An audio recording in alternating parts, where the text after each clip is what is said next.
Karena di bela diri Muay Thai ini tuh fisik nomor utama sih, fisik nomor utama. Lu jagoan teknik nih, kalau fisik lu jelek udah kelar semuanya, buyar. Apalagi udah di atas ring kan. Di ring tuh kita pertama mental juga sih, mental. Kalau kita fisik jelek, apalagi kita emang emosian, kita ketemu musuh aja di ronde pertama kita pengennya kan ngabisin tuh musuh tuh. Itu pasti tuh ngap-ngapan tuh habis tuh kalau emang kita nggak fisik kita nggak dilatih tuh. Itu mah di Hamin 1 acara malamnya nih, besoknya kita lagi loading, besoknya kita acara, itu malam-malam kita dipanggil panitia ke Polres langsung. Itu mah event pertama kita berhubungan langsung sama Kapolres. Gue pengen dan adanya KFN ini tuh bisa jadi wadah buat temen-temen anak-anak muda Karawang ya intinya, buat mereka mengekspresikan keresahannya dalam bentuk tarung di atas ring mungkin ya. Insya Allah di KFN ini kita bisa menjembatani mereka bisa ke mungkin ke jenjang-jenjang yang lebih bagus.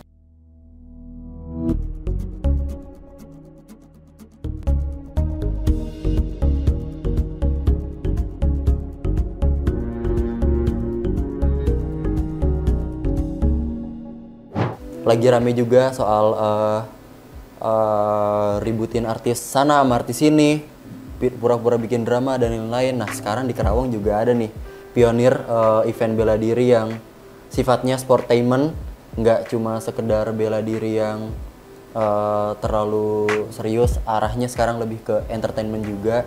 Tapi juga ini sifatnya mewadahi gitu, mewadahi mungkin bakat-bakat dan juga potensinya anak muda di Kabupaten Karawang. Sekarang pagi ini ada Bang Fuad Bawazir dari Karawang Fight Night, sekaligus juga dari atlet ini Karawang juga ya. Noise. Oh, Karawang Fight Noise. Ya. Sorry, Karawang Fight Noise. Sekaligus juga atlet Muay Thai. Oh itu Karawang. Oke. Bang, boleh mungkin dikenalin dulu nih. Selain dari itu sekarang akhir-akhir ini lagi aktif ngapain aja nih? Aktif ya. Halo, nama gua Fuad Bawazir. Di sini gue sebagai atlet mungkin ya, atlet Karawang, Kabupaten Karawang.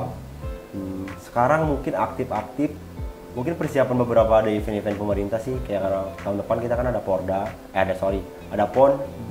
Paling kita ada beberapa persiapan untuk beberapa event-event pemerintah depannya.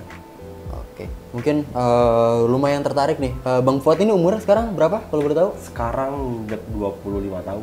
25 tahun. Nah. Oke, 25 tahun. Berarti udah suka seputar bela diri itu dari umur berapa tuh? Suka bela diri dari umur kelas 2 SMP. 2 SMP. 14 ya, berapa? 2 SMP. Oke, 2 SMP. Kayak kenapa sih dulu awalnya anak kelas 2 SMP? Mungkin zaman dulu anak kelas 2 SMP atau SMA atau dari SD biasanya gelut sana sini, ribut sana sini, yang ya udah ribut-ributan aja, apalagi dulu tawuran kan. Nah, kenapa Bang Fuad nih lebih tertarik ke arah bela diri yang emang proper gitu maksudnya tuh? Mungkin apa ya singkat ceritanya, jadi dulu tuh gua bisa dibilang bandel sih. Gua tuh emang suka berantem, dan ada momen dulu tuh gua zaman SD gua berantem terus gua kalah, gua nggak terima, dan gua ngerasa anjing gua kalah nih, nggak terima nih berantem. Terus ada momen emang gua tuh emang lagi nyari bela diri. Gua kayak dulu masih zamannya YouTube belum terlalu ramai banget. Dulu tuh gua emang searching di YouTube, dulu gua kayak taekwondo, karate, silat kayak gitu, emang gua cari kan di YouTube kan bela diri kayak gitu. Dan gue ketemu Muay Thai, gue ngeliat video-video Muay Thai, dan gue tertarik nih kayak gitu tuh. Dia tuh SSD tuh, menginjak SMP, emang gue mungkin udah jalannya kali ya. Gue SMP, jadi gue tuh emang lagi potong rambut, ceritanya lagi potong rambut di barbershop, dan di depan samping kaca samping kaca si barber itu tuh emang ada poster baru banget dipasang, kata si abang-abang barbershop itu masih zamannya BBM tuh. Gue BBM lah, gue kontak lah, ping lah si si kontak personal si yang poster itu. Ternyata gue datang ke situ, tempat Muay Thai ini tuh emang baru buka banget. Oke. Di situ memang baru buka banget, dan situ gue bisa kebilang angkatan pertama tuh. di situ tuh di Boleh di-mention mungkin dulu apa, kan zaman itu mungkin belum terlalu serame sekarang ya, apalagi Muay Thai udah mulai Muay Thai dulu langsung. Zaman dulu mungkin Muay Thai belum yang hype sekarang. Mungkin kalau sekarang kan ada event-event kayak MMA dan segala macamnya lagi ke spotlight banget lah ke orang-orang awam. Dulu gitu. Mungkin Muay Thai dulu emang belum terlalu ini ya, Muay Thai rame-rame kesini karena banyak influencer, teman-teman artis yang emang banyak latihan Muay Thai juga kan. Terus sekarang mungkin yang lagi lebih rame lagi mungkin di boxing ya. Oh iya, di boxing. Mungkin dengan ya kemajuan media sekarang dengan adanya beberapa kayak TikTok kayak gitu. Jadi beberapa olahraga kayak Muay Thai, boxing jadi lebih ini lagi kali ya. Lebih lebih hype lagi ya. Kesorot gitu ya. Lebih kesorot lagi gitu. Dulu berarti ketemunya kenapa suka Muay Thai itu justru kebetulan, bukan karena emang sukanya Muay Thai, emang nyari Muay Thai. Kebetulan dapatnya Muay Thai di poster itu, langsung kontak join dulu. Terus kebetulan terus gue sudah suka terus gue emang jadi pengen dulu tuh gue serius nih sekalian gue latihan fisik kan. Gue dulu pengen daftar tentara. Gue dulu ada pengen ya di cita-cita gue dulu pengen daftar tentara tuh kan. Pas tuh fisiknya tuh karena emang Muay Thai itu kita emang nggak latihan pure Muay Thai aja, berantem aja enggak. Jadi kita bener-bener kayak diajarin bener-bener kayak dari fisik dari nol. Jadi kita bener-bener jadi kita sebelum ke basic teknik Muay Thai itu kita ada beberapa kardio dulu. Ya mungkin kayak sit up, pull up, plank kayak gitu. Banyak sih beberapa ini. Karena bagus banget buat fisik. Tenaga yang dipakai tuh nggak cuma misalkan mukul pakai tangan, berarti otot tangan doang ya, bro. Seluruh tubuh, apalagi jantung kan. Semuanya. Lagi tanding Muay Thai itu ngap-ngap gitu biasanya. Kalau sebelumnya gue pernah ikut lihat pertandingan bela diri kayak taekwondo kayak gitu-gitu, itu nggak jarang orang yang pas kelar tuh emang keringetan ngap-ngapan tuh, nafasnya mau habis, dikasih oksigen segala macam. Karena di bela-bela Muay Thai ini tuh fisik nomor utama sih, fisik nomor utama. Lu jagoan teknik nih, kalau fisik lu jelek udah kelar semuanya, buyar. Apalagi udah di atas ring kan. Di ring tuh kita pertama mental juga sih, mental. Kalau kita fisik jelek, apalagi kita emang emosian, kita ketemu musuh aja di ronde pertama kita pengennya kan ngabisin tuh musuh tuh. Itu pasti tuh ngap-ngapan tuh, habis tuh kalau emang kita nggak fisik kita nggak dilatih tuh. Satu round tuh berapa menit? 3 menit kali 3 ronde. 3 menit biasanya kali 3 ronde. 3 menit kali 3 ronde. Wah, lu bayangin 3 menit harus mikir cepat gitu kan. Kapan harus defense, kapan harus nyerang gitu kan. Apalagi yang nggak boleh lengah sedikit pun, harus sambil fokus juga. Iya, betul. Wah, lu tertarik mau ikut Muay Thai? Hah? Kemarin ikut boxing juga udah. Oh, lu pernah nyobain? Iya. Jadi pernah kemarin seru. Ikut boxing berdua, itu tuh baru emang dipikir tuh langsung bakal nunjukin samsak atau disparingin atau segala macam gitu kan, yang kalau orang awam mikirnya kayak gitu ya. Ternyata kita baru pemanasan aja tuh udah ngap banget, udah lemes, apalagi langsung disuruh gini-gini harus 2 menit atau 1 menit kali. Pulang. Ini nggak pengalaman berkesan gitu selama perjalanan karir Bang Fuad di dunia Muay Thai? Muay Thai ya, gua mungkin yang sampai sekarang sih yang gua nggak prestasi, yang kayak sekarang gua mungkin bisa jadi ngelatih mungkin ya, dikenalnya sama orang. Jadi gua mungkin ada dengan gua ikut Muay Thai ini tuh gua ada keterbanggaan sendiri lah buat diri gua sendiri. Jadi gua dikenal sama teman-teman gua tuh dengan pandangan positif. Jadi kayak, lu kenal Puan nggak? Puan mana nih? Puan Muay Thai. Jadi kenalnya mungkin dari teman-teman, bukan Puan yang aneh-aneh. Jadi Puan mana nih? Puan Muay Thai kayak gitu. Bangga buat personal branding juga ya gitu. Karena kan emang mungkin nama Puan juga banyak lah di Karawang ya. Tapi mungkin kalau emang Puan mana nih? Puan Muay Thai. Oh, Puan jadi Puan Muay Thai, kenalnya kayak gitu sih. Kayak mulai ngelatih dari kapan? Gua emang tadinya tuh gua tuh ikut Muay Thai sengaja, terus hobi, suka, terus gua berdalemin gara-gara emang gua mau daftar tentara kan kayak gitu. Tadi gue emang nggak niat banget buat ini, buat ngelatih kayak gitu. Bahkan gua nggak pede. Terus gua tuh emang gua pertama kali ngelatih tuh di 2018 akhir deh kayaknya. Gua pertama ngelatih, gua dapat panggilan ngelatih di Helios. Helios. Helios. Oke. Mungkin teman-teman Helios yang nge-gym dulu pernah latihan. Dulu pernah latihan gue sama partner gue ada namanya Stephen. 2018 gue ngelatih di sana, kayaknya dapat 7-8 bulan deh. 7-8 bulan, terus gue stop, sempat nganggur dulu, dan kayaknya gue tipe orang yang keras kepala dan gak bisa ikut kerja sama orang.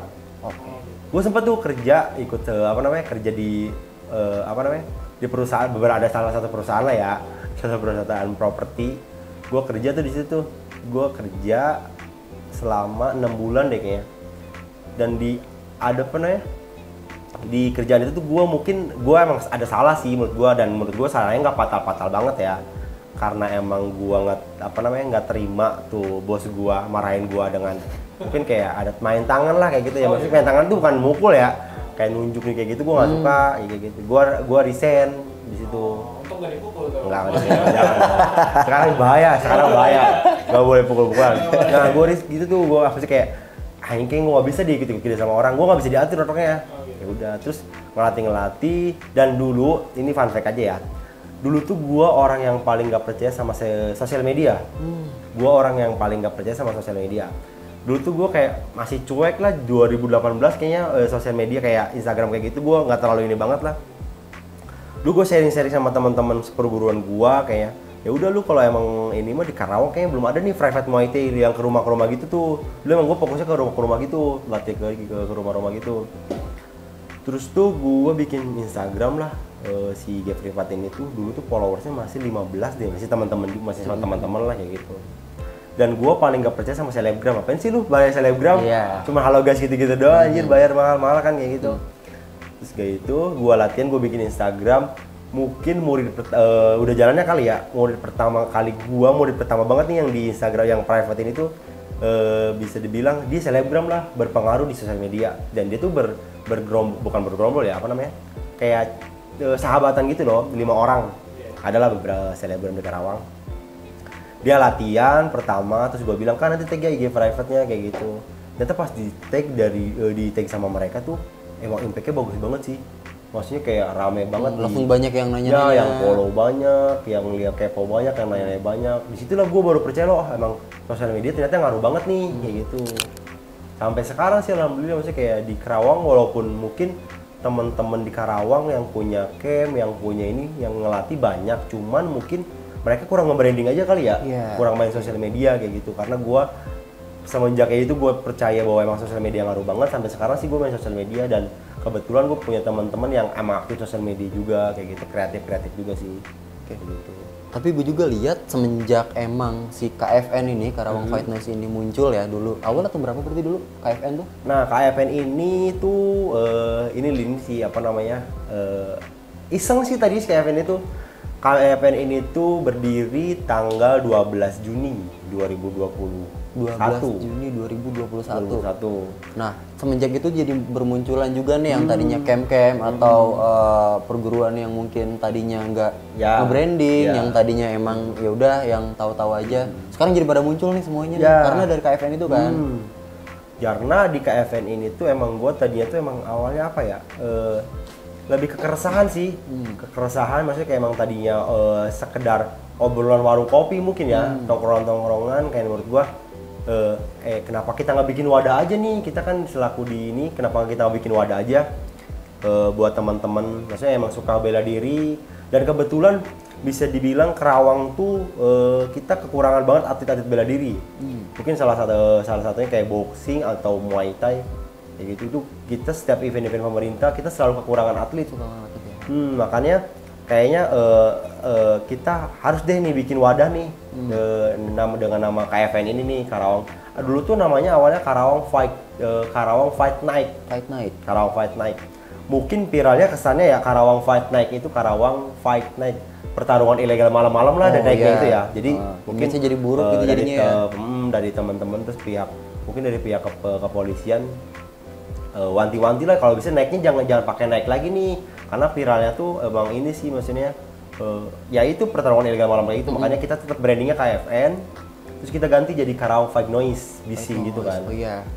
masih masuk tuh, tapi makin masuk malah karena keriuhan di ring gitu kan, makanya masuk. Dulu tuh bikin KFN tuh awal-awal tuh emang ya udahlah iseng, tadi tuh emang masih teman-teman juga dan kita buka pendaftaran tuh cuman 15 match, berarti 30 orang. 15 match. Oh iya. 15 match 30 orang. Itu tadinya iseng tuh ya udahlah kita bikin awal KFN berdiri tuh kita pertama kali event di KNPI. Kita KNPI, kita pinjam gedung ke pengurus KNPI, diizin bikin gedung acara di situ. Tadi itu emang kita rencana ya udah deh, kita coba bikin tiketing aja deh, kayak gitu kan tiketing. Kita mau rencana buka tiketing tuh rencana 150 tiket. Gitu juga maksudnya kayak ya udahlah buat nambah-nambah uang capek anak-anak kayak gitu kan, karena itu kan memang anak-anak banyak yang ngebantu kayak gitu kan. Tadi itu di hari H tuh di H-1 tuh emang kita buka tiket, dan yang tadinya kita cuma buka tiket 150 tiket doang dan itu nggak laku juga, kita ya udahlah pede aja kayak gitu. Ternyata di hari H kita habis tiket tuh di OTS tuh sampai 350-an, dua kali lipat dari yang diporsiin di awal. Tuh, ternyata antusiasnya bagus banget di Karawang tuh, dan kita notice bahwa emang ternyata di Karawang tuh banyak banget camp, banyak banget sasana-sasana yang tadi itu tuh yang nggak ke ini, nggak ke spotlight, nggak kelihatan, karena memang gitu. Kan Karawang ini luas banget ya. Ada yang dari pesisir sana segala macam. Nah gitu. Iya, makanya gue kaget ternyata pas gua ini tuh pas gua next bikin KFN yang selanjutnya yang season 2 itu tuh ternyata gua notice bahwa emang kayak daerah-daerah kayak mungkin pesisir kayak Dengklok, Cilamaya kayak gitu, ternyata mereka juga punya jagoan-jagoan dan punya sasana-sasana kayak gitu. Dan bahkan gua kaget ternyata emang camp-camp tuh ternyata bukan di kota-kota aja nih, maksudnya kayak bukan di Karawang aja. Kan banyaknya yang kita tahu kan di kota-kota aja, ternyata di pinggiran sana tuh pesisir sana tuh banyak juga ternyata. Makin ngegali potensi-potensi yang tadinya mungkin nggak kelihatan gitu kan. Nah itu salah satu impact positif ya dari event KFN itu juga ya. Maksudnya tuh mungkin hal-hal besar yang itu juga awalnya mungkin nggak ada tujuannya tuh waktu bikin di awal kan. Tapi ternyata makin sini makin beyond aja nih si dampak positifnya dari si KFN ini. Gitu. Waktu awal dulu bikin KFN apa aja sih ininya tantangannya gitu kan, dulu tuh mungkin lagi gencar-gencar banget soal pertama COVID, terus juga mungkin takutnya emang pihak keamanan tuh curiga banget ini takutnya nih mancing keributan di luar lah segala macam dari sisi keamanannya, dari sisi medis juga. Nah dulu apa aja sih dulu halangannya, tantangannya? Apa ya? Tantangannya mungkin bisa dibilang ini itu tuh event pertama gua. Event pertama gua diajarin sama ada mungkin abang-abangan gua ya. Gua masih kayak ya udah ayo lu diayu-ayu lah, maksudnya kayak lu cobain deh bikin event kayak gitu kan. Coba bikin event. Tantangan pertama banget tuh itu event pertama gua, dan tantangan gua, permasalahan gua langsung sama kepolisian. Karena apa? Karena pertama setelah COVID, terus nggak ada event apa-apa, event musik itu nggak ada kan setelah COVID. Mungkin di normal kali ya, normal. Terus ada event baru di Karawang nih, event berantem kayak gini rame. Yang tadi emang gua nggak sesuai ekspektasi, yang gua jual tiket 150 tiket, bahkan kejualnya sampai 2 kali lipat, 300-an. Itu tuh gua tadinya tuh event ya udahlah, emang internal aja, event internal kan. Terus gua izin tuh cuman sampai Polsek. Izin tuh sampai Polsek, ternyata kalau gua bikin acara sampai keramaian kayak gitu, izinnya tuh gua harus sampai ke Polres. Gitu. Dan kebetulan dulu tuh kita media partner kita Halo Karawang. Dan kita ada pertama banget tuh Halo Karawang. Itu tuh konten kita ada konten siwer-siweran yang kayak dorong-dorongan gitu lah, ala-ala kayak gitu. Face off. Ya, face off kayak gitu. Ternyata rame tuh si konten tuh di H-1 tuh. Rame di sosial media, banyak kontroversi lah, dan dilihat lah oleh mungkin ke Pak Kapolres ya yang lihat, dan langsung Pak Kapolres tindak lanjuti langsung, ini ada acara apa nih, ada izin ke Polres kayak gitu. Ternyata kita izinnya cuma sampai ke Polsek doang. Itu mah di H-1 acara, malamnya nih besoknya kita lagi loading, besoknya kita acara, itu malam-malam kita dipanggil panitia ke Polres langsung. Itu mah event pertama kita berhubungan langsung sama Kapolres. Itu kita bener-bener emang maksudnya emang pembelajaran sih buat kita, maksudnya kayak next event kita emang bener-bener emang harus kayak perizinan kayak gitu, terus bener-bener kita iniin lah kayak gitu.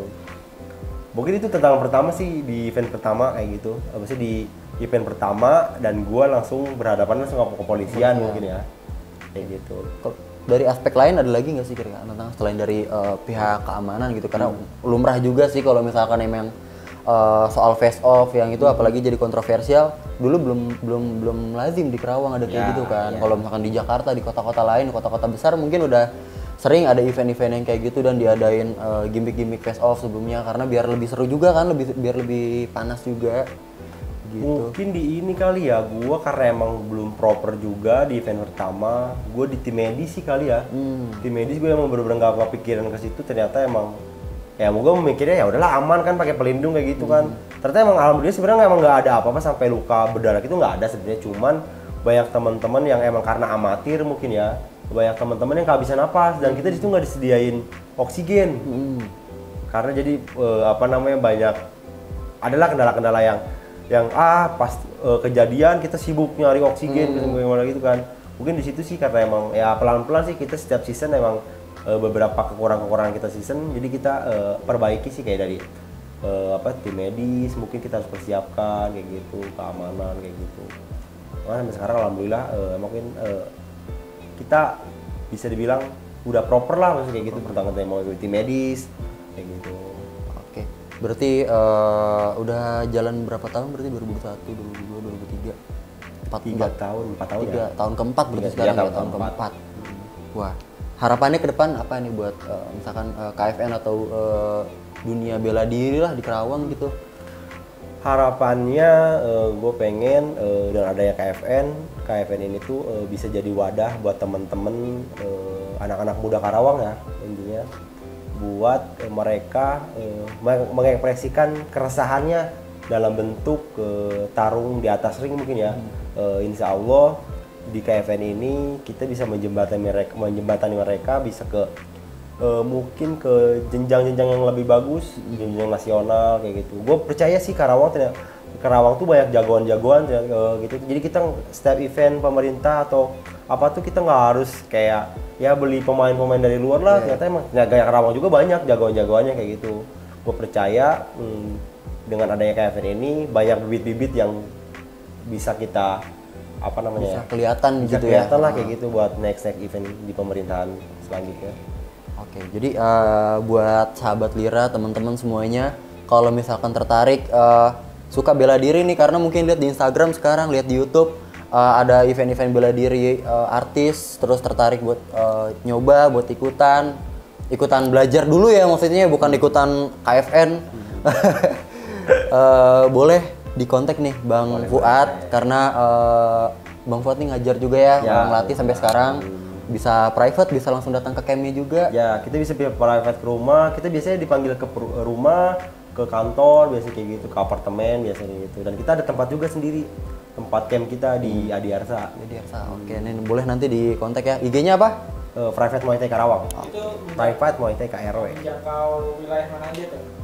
Untuk Private Muay Thai Karawang sekarang kita sampai, biasanya untuk sekarang normal sih kita sampai Cikarang Bekasi, dan bahkan alhamdulillah kita ada beberapa privatean kita, customer kita dari Jakarta Selatan, Bang. Wow. Bakal percaya sama Jaksel loh. Padahal di sana camp atau privatean gitu banyak pasti. Banyak banget. Tapi mereka percayanya alhamdulillah sama si Maka ini kayak gitu.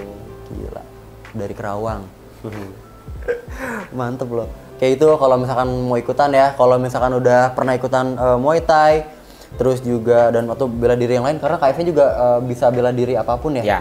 Oke, kalau misalkan mau ikutan coba-coba kompetisi gitu, bisa nih ikutan KFN nih, karena seru banget, nggak cuma soal bela dirinya aja, itu bisa jadi ajang buat hiburan juga, nggak cuma buat yang pegiat bela dirinya aja. Kalau mau nonton, tanggal berapa yang sekarang? Untuk sekarang tanggal 27 April. Tiketnya masih ada? Masih ada. Sikat, boleh di OTS. Oke, mungkin untuk episode kali ini segitu dulu. Thank you banget Bang Fuad. Bang. Udah datang ke sini, udah mau bahas sedikit banyaknya soal KFN dan juga soal dunia bela diri di Kerawang. Gitu. Thank you juga buat Sofa Solution yang udah fasilitasi podcast kita. Kalau misalkan mau beli sofa atau beli furniture, boleh Sofa Solution. Oke. Layanan kesehatan terbaik untuk Anda dan keluarga, Clear aja.